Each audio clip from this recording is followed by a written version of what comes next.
Yo, Internet, how's it going? Welcome to another episode of the John Graves Show. Let's talk about One Piece and let's talk about all the crazy fights that pretty much went on this week. So let's jump right into it.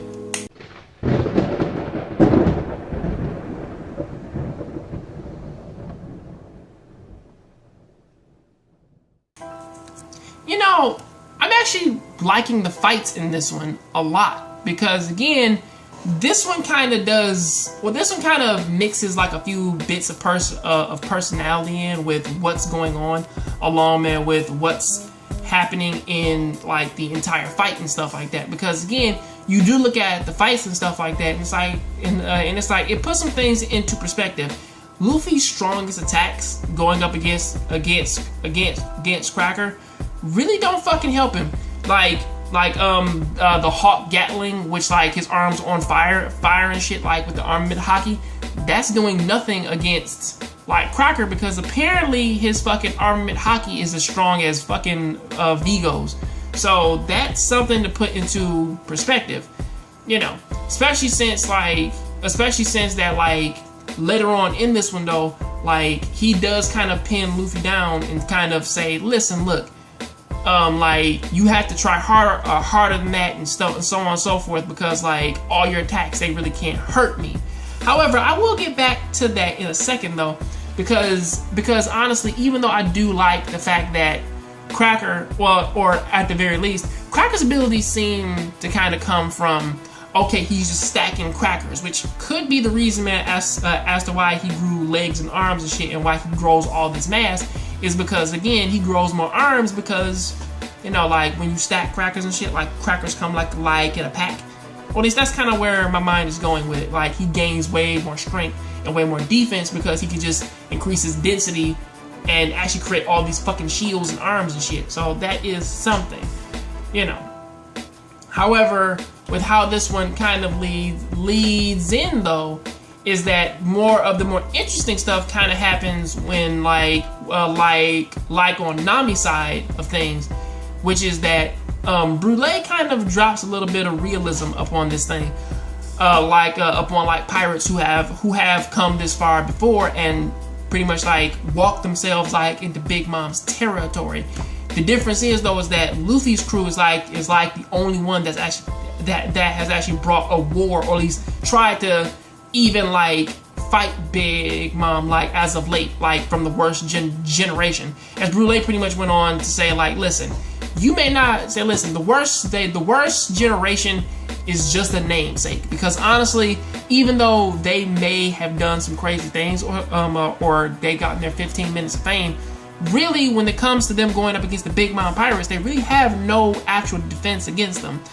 You know, like they talked about Apu Stretch Man, like Kid, Aruk, and also Capone, and she pretty much said that all four of them have passed through here.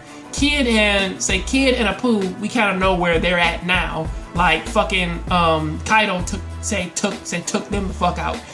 But then on the flip side of things, you look at Capone, who actually joined the Big Mom pirates because again, that shit is in his best interest, and he doesn't want to die. But then she gets to Arug, and it's like, well, what did Arug do? Arug was pretty much the only one who of the worst generation so far to have enough physical prowess and power to actually take out one of the actual like commanders.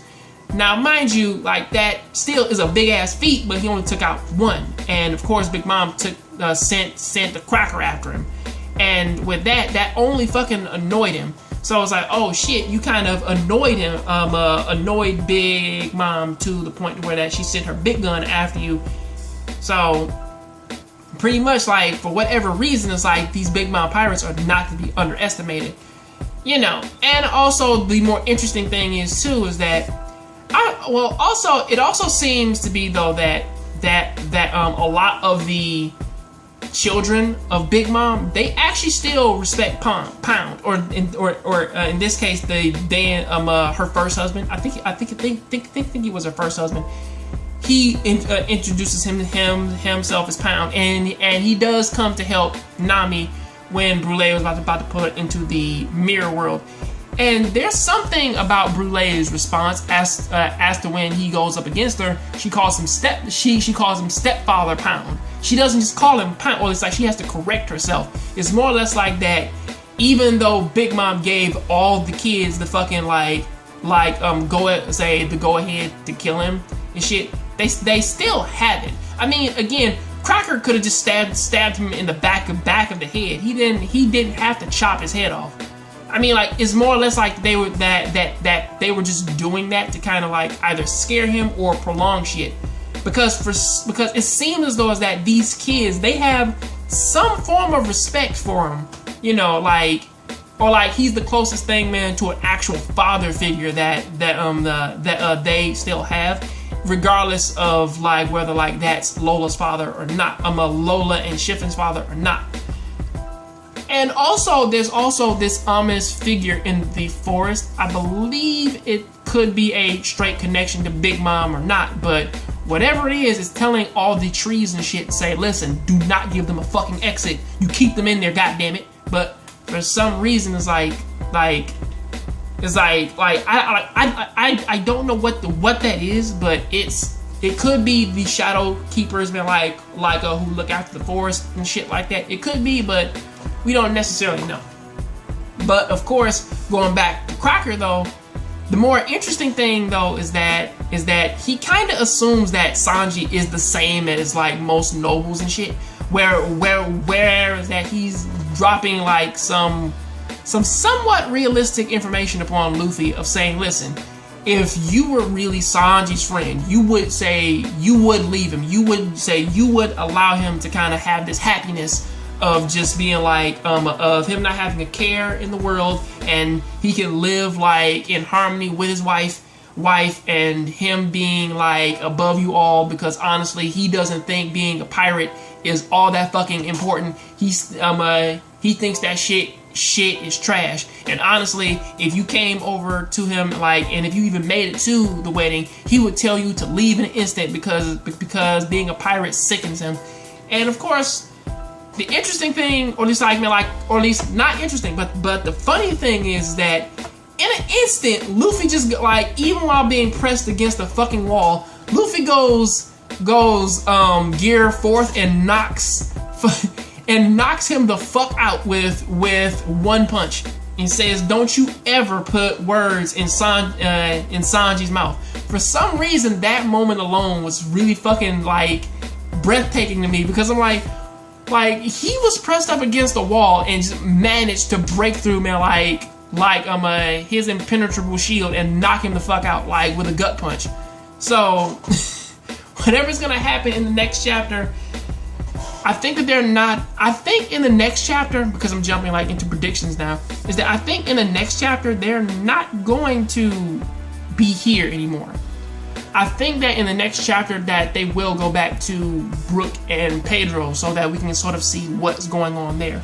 Or if not, hopefully Luffy and Nami can actually get a little bit more ground there, because they've been in this forest for a little bit longer than what we're kind of comfortable with. So hopefully they do kind of make just a little bit progress. Well, or at the very least, Luffy's going to be stuck in there for a while.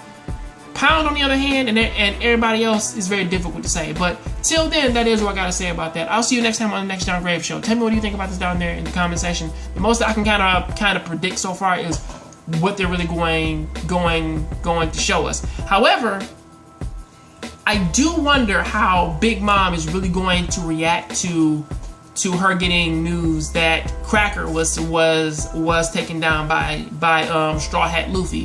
Because if that is the case, then Luffy kind of just won some serious brownie points of pissing Big Mom off. But then again, if Cracker is the strongest, I really wonder who else she can send.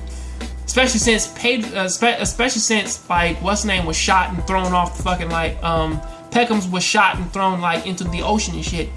It's very difficult to say is she gonna send the other guy whose name I forget with the goddamn cane and shit. That seems more of a Brook and Pedro battle, but most likely she may send Capone.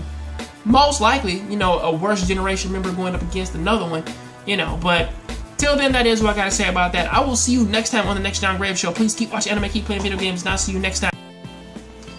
Hello, Internet. Hopefully you loved that video, and pretty much you do feel the same way that I do about it, because if you agree with me or you're pretty much disagree, please leave me a comment, follow me up on my other social media, you know, like Twitter and all the rest of the other stuff, which I'll kind of have to get back into. But also, if you like this video, please go ahead and hit the like button and share this video with some of your friends.